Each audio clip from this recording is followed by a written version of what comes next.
This is the STV News. Good afternoon. With less than 3 months to go until Glasgow hosts the UN Climate Change Summit, COP26, there's increasing concerns about fly tipping and links to criminal enterprises. It comes as a Conservative MSP is launching a fresh bid to change the law and increase fines for offenders. Our political reporter Laura Alderman reports. Described as the scourge of our cities and countryside, fly tipping remains an all too familiar sight and now possibly part of a much larger criminal enterprise. This is just one of 7 trailers full of waste found in the Central Belt over the last 8 months. Criminals are charging customers to dispose of household rubbish, but instead are dumping it by the road and making a profit. This is a new trend that we've been tracking. Sitting at the side of the road, it often goes unnoticed because it just looks like a trailer parked up.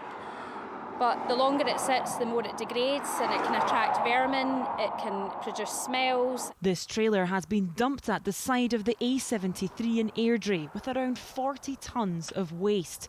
Responsibility for cleaning it up falls on cash-strapped councils. It's probably about 40 tonnes of waste in this trailer this morning, and that's probably £140, £150 a tonne to dispose of. And we'll also have to take away this unsafe trailer.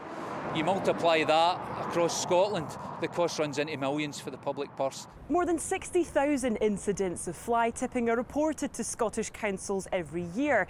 But during lockdown, when waste recycling centres were closed, this problem was made even worse. And now councils are still struggling with the clean-up. A new bill is now being introduced to the Scottish Parliament in an attempt to toughen up the law. Rather than having a £200 fixed penalty, I think we should be looking at penalties in the thousands of pounds. Because it's only by making a real deterrent will we see people who are currently involved in fly tipping less likely to do so. There is no excuse for this behaviour. People can go to their local council recycling centre and dispose of their rubbish. The facilities are there. As the world's eyes turn to Glasgow ahead of the UN Climate Conference in November, it's hoped clamping down on this dirty crime will deliver a huge boost to Scotland's natural environment. Laura Alderman, STV News.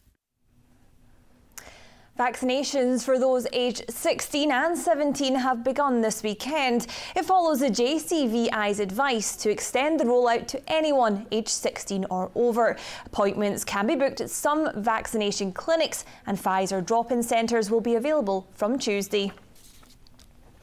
More Scottish heroics at the Olympics as 1500 metres runner Josh Kerr secured bronze. And hopes are high of adding to Scotland's success in the velodrome tomorrow. Here's Ian Ramage. Edinburgh's Josh Kerr entered the 1500 metres final alongside fellow Scot Jake Whiteman. Kerr ran the race of his life. And Josh Kerr is coming through. He might yet get the silver. He secured a bronze medal, narrowly missing out on silver. Meanwhile, Laura Muir reflected on her silver medal winning performance from yesterday. So I've gone to quite a few championships with injuries and I've not been 100%, and I feel this time this is me 100%. So it's just so nice to go out there and actually achieve what I know I've been capable of doing, which is great. Dunfermline's Nicole Jurgen gave everything running the last leg of Team GB's 4x400 metres relay, with the team finishing 5th. Ian Ramage, STV News. To football, and Rangers have been beaten in the league for the first time in 17 months. Dundee United's Jamie Robson's goal in the 64th minute secured the home side a 1-0 win, ending Rangers' unbeaten record. Meanwhile, St Mirren are currently 1-0 down against Hearts. That's all from STV News for the moment. We're back tomorrow evening at 6:15. For the latest news, keep up to date on the STV News app. From everyone on the news team, enjoy the rest of your weekend. Bye for now.